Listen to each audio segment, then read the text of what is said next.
I did a presentation last year, and a couple of things have changed a bit in how we approach EAB for homeowners, so I hope you'll join us today. I do want to tell you off the bat that there are no CEUs available for today's session.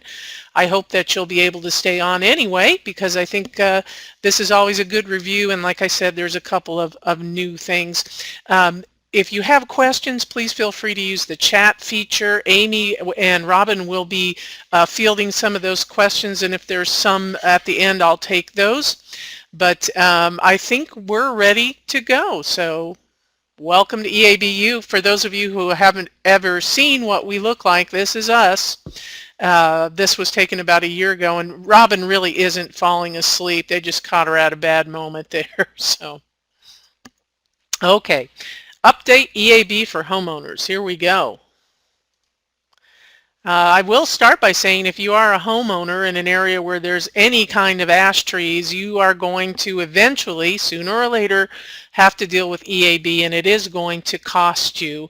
And even if you don't have ash trees on your property, it still will cost you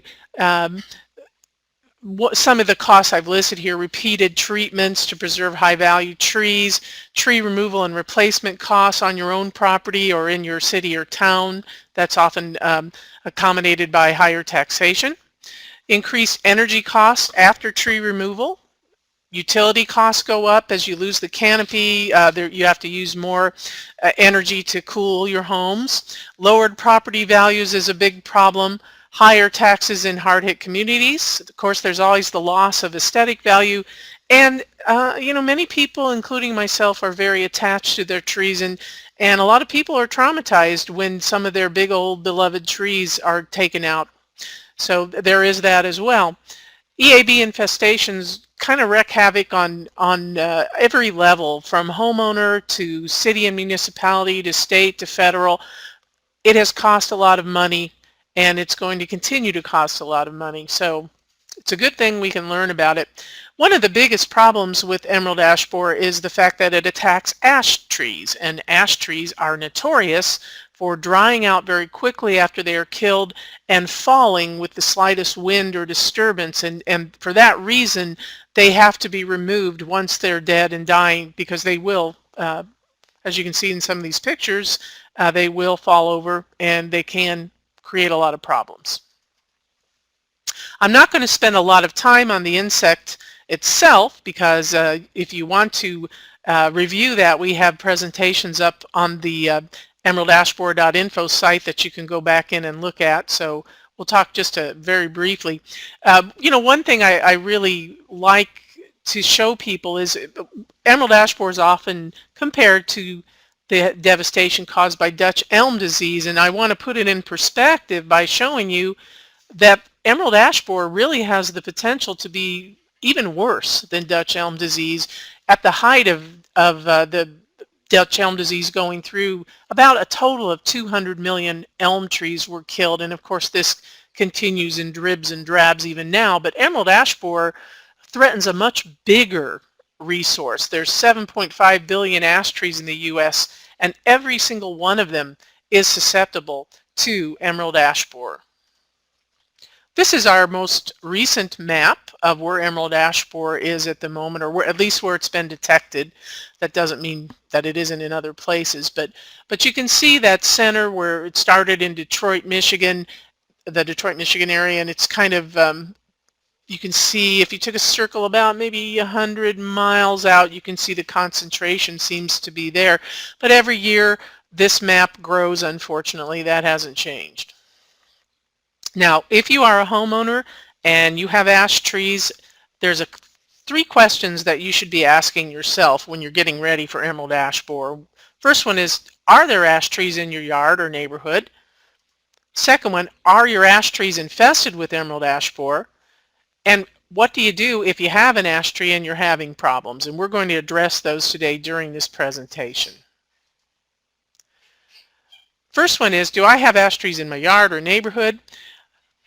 Identifying ash trees is a little trickier than identifying maples, although there are almost as many ash trees out there as maples in general.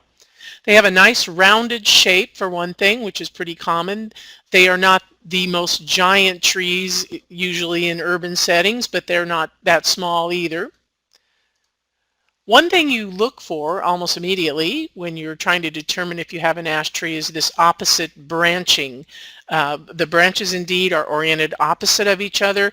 If they are staggered or alternate, it's not an ash tree. So the very first thing I want you to look at is whether or not you're looking at opposite branching. Look at a few examples, because sometimes branches get knocked off, or sometimes you have to look and make sure that the majority of these do have opposite branching. Oops. What is that? Sorry about that. Lost the screen for a second. The other thing that's distinctive about ash trees are their leaves. They are what we call compound leaves, and that picture of the typical ash leaf is not several ash leaves. It's one ash leaf. Each ash leaf is made up of several smaller leaflets or parts, and usually there's 5 to 11 of them with that terminal leaf at the very end. Maple leaf's a good example of a simple leaf there's only one part to it, but look for compound leaves when you're looking at ash trees. Ash bark, this one you have to develop an eye for, I admit it.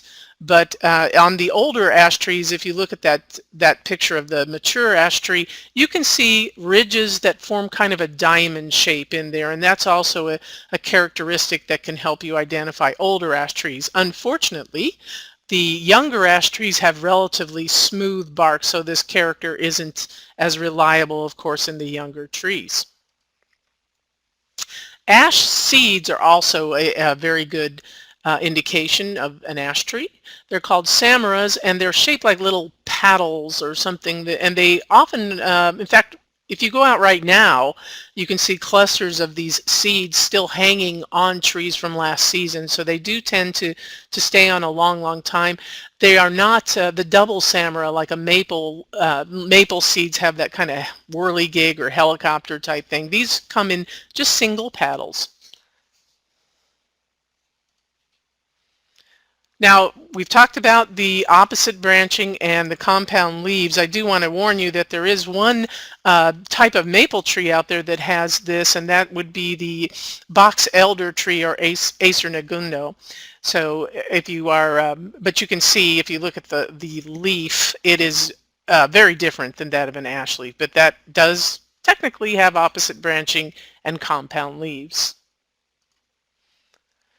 Now, for help determining if your tree is an ash tree, I have up a couple of websites that you can go to get some handouts on that. And I do want to mention to you after today, when you go back and look at this presentation on emeraldashborer.info, or look where it is there, I am going to have a supplement sheet up of all these addresses and all these resources, so you don't have to frantically write them down now.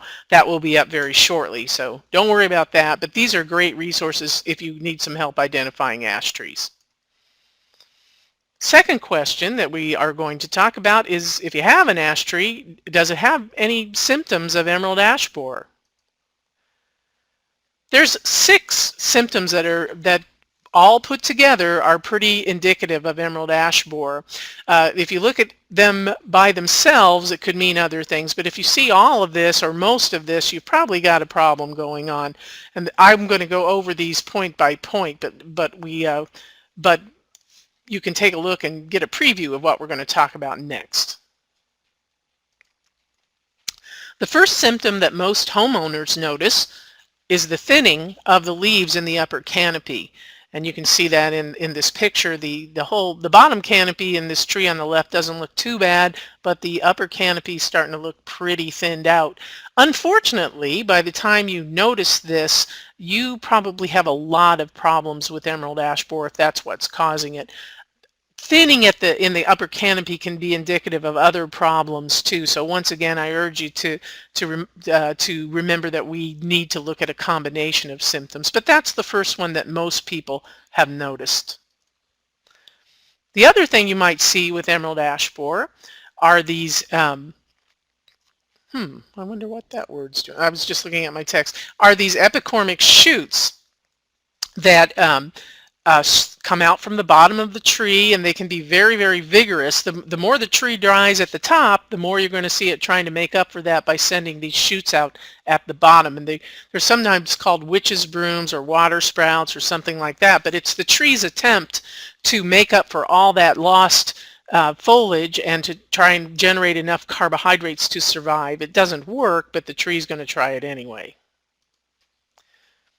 This symptom, the D-shaped exit holes, is actually very, very diagnostic for emerald ash borer on ash trees. You'll see these D-shaped exit holes on other North American trees such as birch, which means that a native cousin of emerald ash borer is attacking them. But if you see these little tiny D-shaped exit holes on a North American ash tree, it's almost 100% likely to have been caused by emerald ash borer adults boring out from underneath. So keep an eye on those. They're hard to see, but once you see a few of them, you kind of get an eye for it. Now, if you happen to have a place on your tree where the bark has fallen off, please don't go out and peel bark off an otherwise healthy tree. But if you happen to see these very distinctive zigzag tunnels underneath the tree, or the tree's bark rather, that on ash is very indicative of emerald ash borer. They make that peculiar back and forth pattern. I think it's to maximize the amount of tissue of the tree that they consume. You can see in the picture on the far right, there's a larva that is feeding, and you can see that it doesn't go very far into the tree tissue. Indeed, these larvae do not burrow down into the heartwood of the tree. They stay right on the surface underneath the bark and leave these zigzag S-shaped tunnels. And once again, that's also an extremely diagnostic character of emerald ash borer. Sometimes, especially in younger trees, you'll see splitting in the bark above these zigzaggy tunnels, which kind of is nice because it gives you a window into what's going on underneath that bark without you having to physically remove the bark. Woodpeckers are our friends. They're actually wonderful sentinels for emerald ash borer. They're not so good for your tree, but if they're attacking your tree to the point that it's noticeable, you've got another problem going on anyway. The scraping left behind by by woodpeckers is referred to as flecking, and it's very noticeable in trees that are being attacked. And this next slide will show you what I'm talking about. Yeah, it looks like someone's taken a draw knife and just scraped the heck out of the bark, but that's actually done by woodpeckers.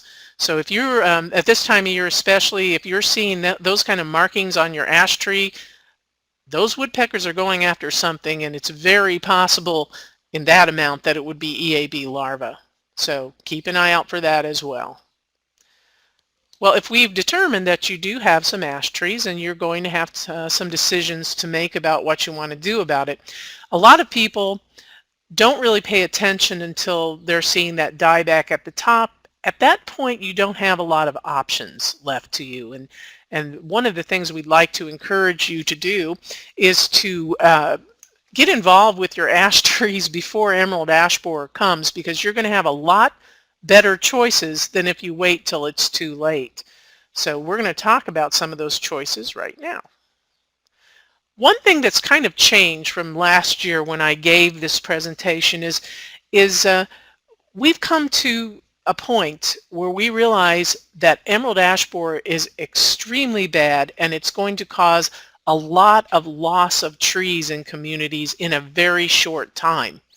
And that is never a good thing for the reasons we talked about earlier. But one thing we've come to kind of change our thinking on a little bit is that if you do it in time and you do it for the right trees, you really can protect ash trees from emerald ash borer and thus not lose all that canopy at one time. And this process is getting a lot of support from scientists and of course from industry. So it's something that we've changed our thinking on a little bit. If you have a tree that's worth protecting, we now say protect it. conserve it as long as you can and conserve that canopy, because there are benefits to conserving that canopy. For example, here are some ash trees, some very healthy looking ash trees in Fort Wayne, Indiana. Most of you probably don't hang around Fort Wayne, Indiana, but I'm here to tell you that it is very hard hit by emerald ash borer, and it is startling to see ash trees that look this good in Fort Wayne, Indiana. But these are ones that have been protected early on. They're growing, they're vigorous. If you can imagine that area without that size of tree in there, it would be very stark. But it can be done, and it's often being done anymore, protecting ash trees. This is kind of an interesting website I want you guys to go play around with. This is treebenefits.com. And when you go to this site, and once again, this site will be listed in my supplemental document that I'll attach to this, but when you go to this site, you can actually type in your zip code, type in the type of tree you have, type in its size, and you can get an estimate of its actual benefits. And those include stormwater, electricity, air quality, property value, natural gas, and carbon emissions. And you can see that each living ash tree that's healthy does have an inherent value. And I typed in a 24-inch ash tree in my area code, which is Lafayette, Indiana, and it told me that my 24-inch ash tree is worth about $212 a year in benefits, which kind of surprised me. And this is something you have to consider too when you're deciding whether or not to take a tree down or to protect it. If you're getting $212 worth of benefit every year, the cost of protecting it looks a whole lot better, and that's something that once again we changed our thinking on just a little bit. But I do urge you to go play around with that particular website, because it's really kind of cool. Now, a group of professionals and academics, including the scientists that Amy and Robin and I work with, have joined a coalition for urban ash tree conservation. And what that group does is talk about the management of emerald ash borer to conserve the landscape, conserve these trees instead of just going in and cutting them down. And I do have the address for this statement if you want to read it later on, but it makes a compelling case for integrating the use of pesticides, in at least in some cases, into this emerald ash borer program. And this is a little different than what we were thinking last year. So let's talk about, you're a homeowner, what are you going to do? Our first consideration is, this is a general guide, but here at Purdue anyway, we say that the magic number is about 15 miles. If the emerald ash borer is less than 15 miles away, or if it's found in your county, it's time for you to start making decisions about your ash trees. So the first thing would be that you need to take an inventory of the ash trees on your property or in your community. And I'll talk a little bit about these points in more detail in just a second. The other thing, if emerald ash borer is that close to you, you need to begin treating the valuable ash trees with pesticides to help conserve them. You also need to intersperse new types of trees with less valuable ash trees, the ones that you're probably have decided not to treat. And you begin to gradually remove ash trees not worth protecting. You want to spread that removal out over time to make it more cost effective and to preserve that canopy as long as you can, even though you're not treating those certain ash trees with pesticides. When you want to take an inventory of your ash trees, your goal is to identify ash trees worth protecting from EAB with pesticides and those not worth protecting. You want to count and measure the DBH of all the ash trees you plan to protect, and I'll tell you how to do. DBH refers to diameter at breast height. And if you're going to be treating some of these ash trees yourself, you're going to need those numbers to determine how much pesticide to use. So if you want to, if you want to identify non-treatable ash trees that can be removed or replaced because they're going to become hazardous, this is a good time when you're doing your initial inventory to start thinking that way. And it's always a good idea to hire a professional tree company to help you make those assessments as well, if you can. This is This is a piece that was done by some folks here at Purdue, and it's just what it is they looked at how arborists look at trees and determine which ones are worth saving and which ones are not, and which ones are kind of in the middle of that. So some of the criteria they use are structural problems. If you have a tree that's been hit by lightning, for example, and a lot of the branches are gone, they're not going to regenerate. So that's something you want to look at. Disease and insect damage other than emerald ash borer or something else you want to look at. You can include emerald ash borer in that as well, of course. Look at the crown as far as that leafing up in the crown, and look at the vigor of the tree. Is it growing at the right rate? Is it the right height? Is it the right size? But if we go across this top category, good, fair, poor, and critical, obviously if you have a tree with major structural problems, there's no reason to want to, I'm sorry, it got real busy here all of a sudden. If you're having a tree with major structural problems, you obviously don't want to treat that tree. If you're having one that has minor problems in the structural area, that could be a consideration. But what you want to do is look at you want to look at the significance of this tree, and a big picture is what I'm trying to say for the tree. So that chart will be up to on the document that I'm going to post on there too. So anyway, look at the whole tree. Look at various aspects of it and make a decision. Now the trees, they kind of looked at trees that they would consider treating, and some of the attributes they have. The tree's in the right site and it's valuable to the client. Maybe it's the only good shade tree on your property.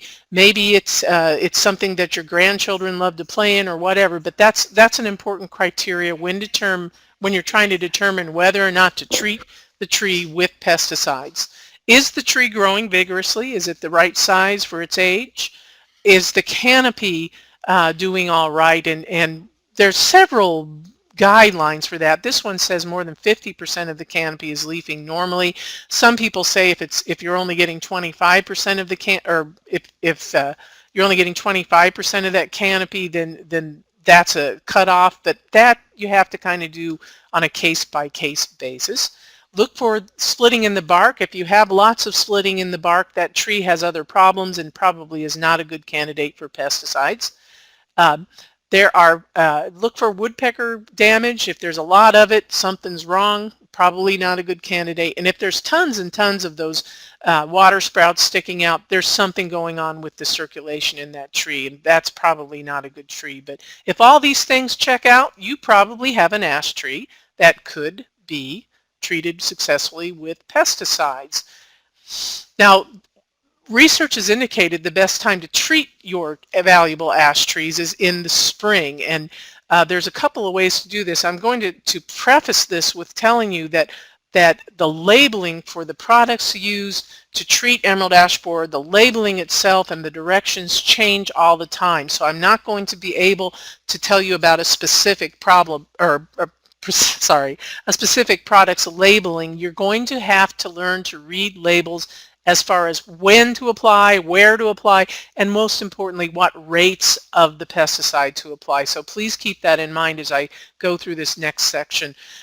It's possible sometimes to apply a double rate, for example, of imidacloprid depending on the products. But if you have a tree that's 24 inches or less in circumference, which works out to 8 inches DBH, you can use a single rate application of imidacloprid as a soil drench and successfully treat that tree, providing the tree's in good shape when you start. If you have a larger tree that's up to 60 inches in diameter, on some imidacloprid products, not all of them, the ones that are labeled so you can use a double rate on it to provide protection for those larger trees. You're going to have to read your product labels to determine which ones those are. Now, it's always a good idea if you have large trees, the tree will have more and more problems as it gets bigger and bigger circulating pesticides through the tree itself. So it's always a good idea to have some professionals come in and help you. They have application methods that are more effective than the soil drenches for larger trees. So keep that in mind too if you have a particularly valuable tree. Now, I was talking about circumference and DBH. I just wanted to remind you how to measure that. The circumference is pretty easy. You go about 4 feet up from where the trunk meets the soil, and you just measure it like you'd measure yourself for a pair of pants, and that's what circumference is. Now, DBH is always in relationship to circumference. It's the distance right through the circle there, and it's pretty simple to figure out. If you have a diameter, for example, of 45 inches, all you have to do is divide it by 3, which is an approximation. But your DBH on a 45-inch circumference tree is about 15 inches. So when you read on the label these references to circumference and DBH, now you'll know what they're talking about and how much of the product to use. Uh-oh, did I make a mistake, Amy? Oh, I probably did. I get talking too fast and my mouth gets ahead of me. One of the things that we definitely urge people to do is, if you're losing your ash trees, or you are, planning to eventually for them to die from emerald ash borer, and you want to put new trees in, diversify your plantings. These maple trees here look great. They look very healthy. They add a lot of color, but I'm going to urge you to not use them. The problem is that, of course, as we all know, there's way too much maple out there in cityscapes and urban areas, and I urge you very strongly to look at other possibilities other than maple. I have provided on the sheet that I'm going to that'll be on the EAB info website, some listings about how to find the right kind of tree for your site, and some suggestions for different kinds of trees other than maple or some of the more popular ones. So that will also be listed on that supplementary document. I like maple trees. I don't have anything against them, but there's just too many of them out there, and if we get another disease or pest that comes through that affects maple, it's going to be pretty barren out there in the urban areas. So anyway, always, once you plan on planting, I'm not going to dwell on this because I know you're all good, sensible people, but plant the right tree in the right spot. Do some research, figure out which tree is good for the area you have. You can consult a tree care professional, but you can always go to your local extension educators too. They have a lot of good information on that as well. I see a suggestion to native trees rather than adding to invasive species problems, and that's also a good suggestion. If there's some good native trees that you like, certainly consider them above others. Now, if you have some ash trees that are kind of in that middle category that you don't really want to spend money protecting with pesticides, but they're still in decent enough shape that you don't want to take them down right away, I suggest that you start culling out the ones now to spread the cost out over time. The ones that are on the other end of the middle, you may want to start having those removed now. We do urge you, as you can see from this picture, be very careful if you're undertaking removing these trees yourself. It's very hazardous, and this is not the place to save money by not hiring professionals. There's other places you can do that, but tree removal is not in that category. So I would strongly suggest that if you have a large tree, you want to call in a professional. Now, if you have more than 5 ash trees on your property, and you have a rather large property and you have lots and lots of trees on it, we do have a tool, the EAB cost calculator, which is often used by city planners, but there's no reason a homeowner can't use it as well. And you can use this calculator to project the cost of managing several ash trees on your property, and it will also allow you to see, when you plant new trees, etc., to kind of envision the canopy over time. It's kind of a cool little thing to use, and it's really good if you have more than 5 ash trees or so. So that's also going to be on the supplementary document. If you have a new find of EAB in an area where it's not previously been reported, you probably should report it. And the way you do that is you contact your Department of Agriculture, your local extension office, and also the USDA has a hotline that you can call from anywhere in the U.S. to report new finds of emerald ash borer in previously uninfested areas. If you're living in the middle of Detroit and you find a what is to you a new find of emerald ash borer, you probably don't need to report that because they already know it's there. But if you're living in Colorado and you find it, yeah, please report that. So, okay, I do want to go through a little bit more depth on the pesticide issue too. This is a wonderful publication that's out there on the website, and this too will be listed in the supplementary document, but if you want, you can download it and you can read it. But I did want to dwell on pesticides for homeowners. Now, if you are interested in pesticides in general for treatment of emerald ash borer, Emerald Ash Borer University just had a wonderful seminar with Dr. Dan Herms of Ohio State, and you can watch that. It has been recorded and it's up for viewing at emeraldashborer.info, but I'm going to concentrate on pesticides for homeowners. As in the case of most insects, but particularly emerald ash borer, insecticides are best used as preventative treatments. They do have some value as rescue treatments once emerald ash borer has already gone through, but they're really best suited as preventative treatments. So it's very important that you are aware of emerald ash borer when it gets close to your area and start using these treatments. Now, an unhealthy or damaged ash tree, that's, once again, here comes that figure, that's missing 50%, and as I said before, some studies say 25%, but if they're missing that part of its canopy or more, it's not going to be a good candidate for insecticide treatment, whether that canopy loss is from emerald ash borer or from something else. When you see a tree that is very thin at the top, it means that it's having problems circulating water and nutrients up to the top for whatever reason, and you can assume that it's therefore going to have trouble spreading pesticides up to the top as well. So these trees, these 3 trees which were in Ohio, they're beyond doing anything with pesticides for emerald ash borer. These trees actually had been heavily hammered by emerald ash borer by the time that anybody knew what was going on, but they're a good example of trees that probably are beyond help. Yeah, don't bother with those particular trees if they look that bad. For homeowners, I just wanted to give you a view of what kind of pesticides are out there to protect ash trees from emerald ash borer. And the first big category, of course, is systemic pesticides, which means pesticides that are somehow delivered into the tree tissue itself and then spread by the tree to the areas where the larvae and the adults are.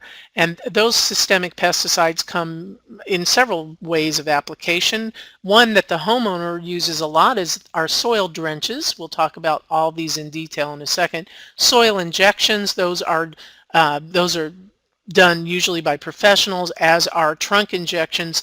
And the basal trunk sprays, there are some available to homeowners, but they're usually done by professionals as well, simply because when you buy the formulation for the trunk sprays, you have to buy it in a huge quantity, which most homeowners don't want to do, although that's changing as well.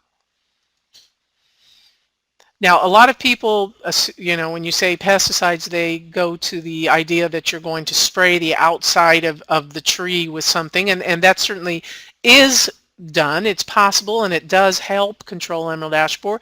The problem with these external sprays is that it's very, very difficult to spread it evenly throughout the tree so that it has effect on the adult beetle. So it's probably the least used method of controlling emerald ash borer.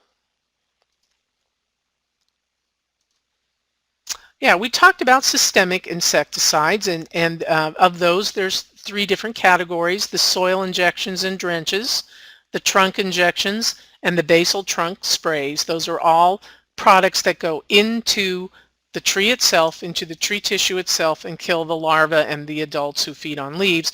And then we talked about the protective cover sprays. This is just kind of a review of what we talked about so far. Let's talk about the products that are available for homeowners to apply themselves. And homeowners, of course, don't have as much available to them as do the professionals, but there's still some excellent products. One of the, definitely the most popular homeowner product, involves an active ingredient called imidacloprid, which is a neonicotinoid chemical that kills emerald ash borer larvae and adults. The formulation that you're going to look for in homeowner formulations contains 1.47% of the imidacloprid, and I've named several products. They're all good. Once again, I'm going to urge you to read the label as far as application rates of these things. But the one that started it off, of course, was the Bayer product, but there are many, many good products out there. So go to your home and garden store and ask them about it. Look for that 1.47% imidacloprid. The frequency of application is once or twice per year. Once again, the research indicates the best time to use the imidacloprid products for homeowners is in mid-April to mid-May, depending on location, and I'll show you a little map that'll help us determine that. There's also dinotefuran, which is also applied as a soil drench, but it can also be applied as a bark spray too. So we'll talk about that by itself in just a minute. Yep, there we go. Yeah. I did want to put in a little bit about what the professionals have available to them, so if you do call a professional, these terms will be familiar to you. And once again, if you look at the ingredients up there, you see dinotefuran, you see imidacloprid, but one of the superstars right now is the product called emamectin benzoate, and it goes under the trade name Triage. And that's an excellent product. It has a higher kill rate than the others. That doesn't mean that the others don't work very well, because they do. But emamectin benzoate at the moment is one that's doing very, very well in trials and tests. And that is applied by professionals. It's done once again in early May or early May to mid-June, depending on how far north or south you are. You notice in the center of this chart, I've got other products beginning with imicide and ending with insecticide. Those are products that have not done quite as well, or those are formulations rather, that have not done quite as well in university testing. They're certainly out there, they're certainly available, but I think the other products may possibly be a little better or a little more effective, depending, or speculating surely. Boy, am I having trouble talking today or what? I apologize for that. Based upon field trials. How's that? Okay. You notice Safari's down there again, and Safari once again can be applied as either a soil drench or it can be used as a systemic bark spray. And then there's a few other that are the protective bark and foliage cover sprays that are usually used in conjunction with other treatments. That's what the professionals have out there. But let's talk about homeowners again. Let's get back on target with that. As I said, the soil drenches are the most convenient and easiest for the homeowner to use. And once again, that's the 1.47% imidacloprid or the dinotefuran, which is also available as a soil drench. And I know I'm being a nag, and I'm very sorry about that, but I'm going to tell you again, read those labels and make sure that the product is appropriate for use in your area, the rate is appropriate, and follow all directions. Yes, I emphasize that for you. Soil drenches are very simple to use. You simply mix the product per label instructions with water, and you pour it around the base of the trunk. And it's seemingly just that simple. They require no special equipment. Do follow the label directions as far as any kind of protective gear that you might need, but you won't need much for soil drenches. There are a couple things to consider about soil drenches. One is that if you have a tree that has mulch around it, you want to pull that mulch back, because if the imidacloprid solution gets on the mulch will suck it right up and it won't get down to the roots of the tree where it needs to get. So do pull that away, rake it away, whatever, and then pour it directly on the soil, not onto mulch. And applying soil drenches, they should only be applied when the soil is moist, but you don't want to do it right after a big flooding rain either, because then it's going to get very, very diluted. So you look for a time when the soil is moist, usually 2 or 3 days after a nice rain. You also don't want to apply it when the soil is excessively dry, because that also interferes with uptake as well. So if you're having a dry spell, go out and water your tree really well, and then 2 or 3 days later apply the drenches. And if you've just had a flooding rain, you might want to wait a little while before you do it. Important notes about soil drenches. There are often legal limits to the amount of the pesticides in soil drenches that you can apply. So it varies once again by state, and look at your labeling because it will indicate what you need to do. But one thing that we can suggest is, when you're treating multiple trees, go ahead and keep a running log of the DBH that that indicates the total amount of pesticide that you're applying. You do not want to go over 240 total inches of DBH for the single rate, or if you're using a product that can be safely used at a double rate, do not go over 744 inches for the single rate of DBH. Now, if you're applying the double rate, you do need, or I'm sorry, I screwed that up. Tish, tish, tish. I was comparing diameters and circumferences, and what I meant to say was cut these amounts in half if you're applying the product at the double rate. So 240 inches DBH or 750 or so on the circumference. So do read, it will tell you on the label exactly what you need to do on that.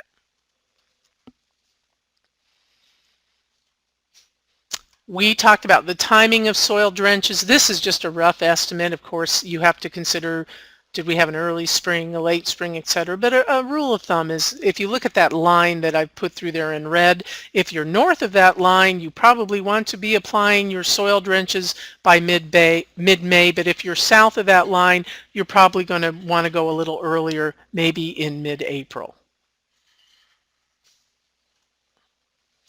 If you want to see a video demonstration of a soil drench, Ohio State has a real dandy one. This, once again, is in your supplemental material, but it'll show you exactly what you need to do. So if you're planning on doing this, I recommend you watch this first. Now, the systemic bark sprays are pretty cool in that they're pretty easy to apply. You don't have to drench the soil or anything. You rather spray it right onto the bark itself. It penetrates the bark, gets right into the tissue where those larvae are feeding, and works pretty darn well. Well, I'll talk about that in a second. The problem with this is you have to have the right equipment to do the spray. You do need to usually need to buy kind of large quantities of this. It's only sold in large quantities, although the manufacturer is making this more homeowner friendly, and look for smaller packages becoming available. It's very, very effective. It works very, very well. This guy in this picture does not have on the proper safety equipment. I must say he should have a mask on since he's doing that. But anyway, always be sure and use safety equipment when you're using any kind of spray like that. Sometimes there are surfactants that they want to mix in with this dinotefuran bark spray, and surfactant is simply a chemical that makes it easier for the pesticide to penetrate the tree. Unfortunately, we found that there's a cosmetic problem with using surfactants, in that they can kind of bleach out the algae and lichens that are on a tree. It's a temporary effect, but if that kind of thing bugs you, you probably just want to use the bark spray without the surfactants. And that's Safari. That's the trade name of the dinotefuran that's used as a systemic bark spray. Once again, it's applied a little later in the season, early May to mid-June, depending on where you are. Now, for more detailed information on insecticides for EAB, you can visit our most excellent website at emeraldashborer.info, and there's all kinds of information out there on pesticides that you can get into. And I'm going to nag you one more time, and I apologize for this, but I just can't even emphasize how important this is when you're talking about using pesticides. Read the label, use it exactly as prescribed. I'll stop nagging you about that now, and can entertain a few questions. So thank you very much for listening to me jabber on. I'm kind of looking back, and some good discussion there about native plants. Very good. Do we have any questions about the pesticides or um, about homeowner use of products or what homeowners can do to prepare for emerald ash borer?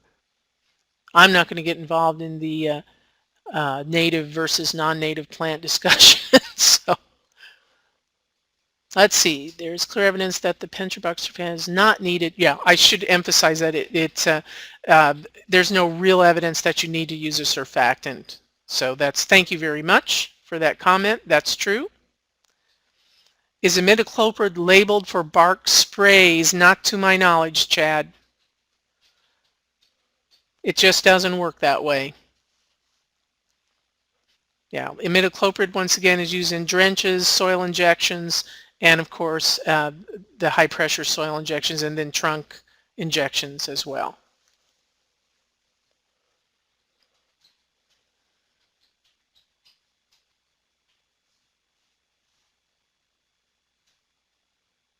Let's see. Yep, we're still talking about the invasive trees. Yeah, tree of heaven, princess tree. You definitely don't want to replace ash with stuff like that, or you're just going to be asking for trouble. The homeowner version of Safari will be available under a different name this year. I believe it's EAB Killer with Safari. Excellent. I knew they were getting ready to do that. I'm not sure exactly when that is, but that's certainly a pesticide treatment that can be safely considered by homeowners, and it is one that's very effective.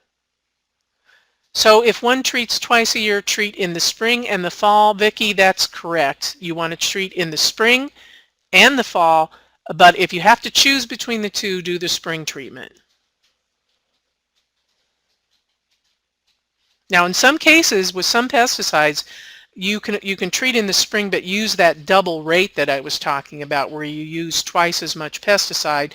That's what we use for the larger size trees, but not every product is labeled for that kind of usage. Yeah.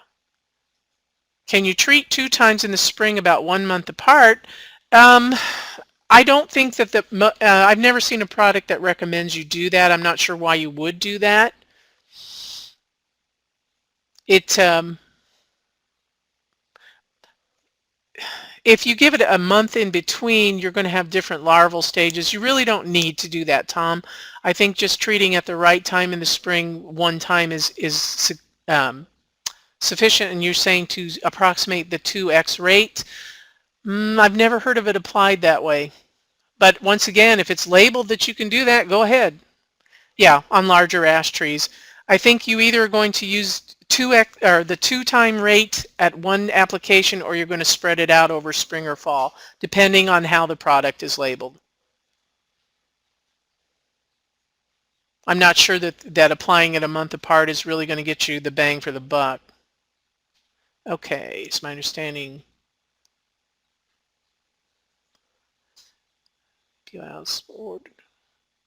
Zytec, okay. Zytec is, I believe, an imidacloprid product that you can use at the 2x rate, and I admit it seems that the garden fairy here might know a little bit more about that particular application than I do, which is great. Thank you very much. Tom, I'm not real clear on imicide. I'm not going to pretend I'm an expert on it. But if you want the publication that Robin just mentioned in the little chat right above you, does discuss imicide, and I would suggest you go there for the answer to that particular question. Yeah, I know what it is, but I'm not real well versed in it, but it is discussed in that pamphlet above.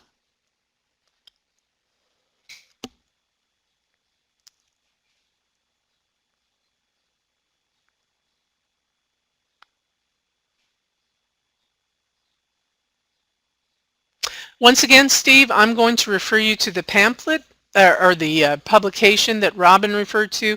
I can't give you that kind of specific information on a lot of these products. That's not my function, but but I can point you to where you can find that answer out, and that publication is pretty inclusive.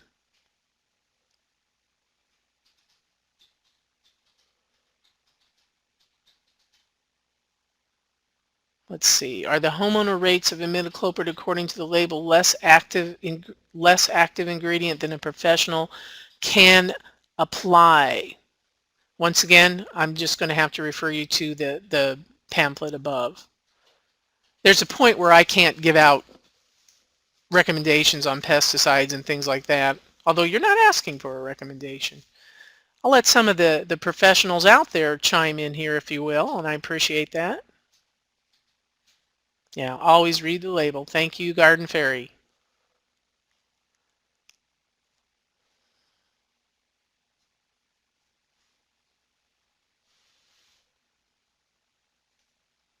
One thing that I'd like to remind you all to do too, if you can, you notice that the little screen at the very bottom underneath the chat screen, Robin has her email up there. It is very helpful for us to get funding and to do analyses of what we're doing. If you will help us out by responding with your name, where you're from, your profession, whether or not this particular presentation was useful to you, and to give us a brief discussion of why or why not. We're always looking for topics. We're always looking to better ourselves, but we can't do it without feedback. So if you value this program and you want, you'd like it to continue on, and please take a second and just give us some minimal feedback on how we're doing. We really do appreciate it.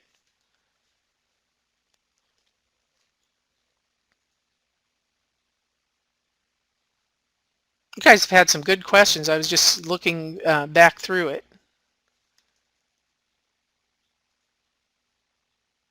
Are there any other questions? We actually are coming in a little early today, which is unusual for us, but that's a good thing. But if you have any other questions, you can always contact, will you provide us your slideshow?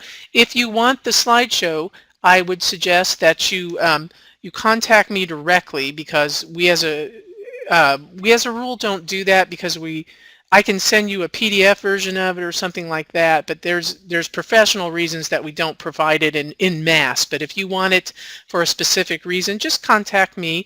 I'll type in my email address right there. Whoops. And that's ellisj@purdue.edu. If you'd like to have a copy of this, just contact me directly.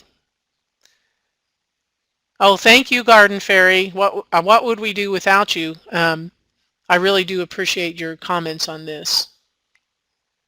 North Dakota, prevent EAB.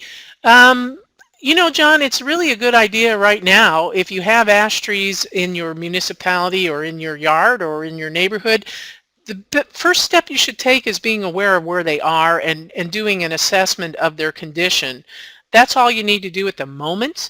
When the second that it's found in your area, and once again I use that 15-mile thing, or in the county, that's when you start using pesticides and things like that. But in the interim, improving the vigor of your ash trees, taking out the ones that are in terrible shape, that's stuff you can do at any time. So good luck. I know North Dakota has a strangely disproportionate amount of ash, especially in its cities. So I know there's a lot of concern in North Dakota about emerald ash borer. So good luck. You can always contact us if you need anything. But get out there and walk and see how many ash trees you've got and where they are.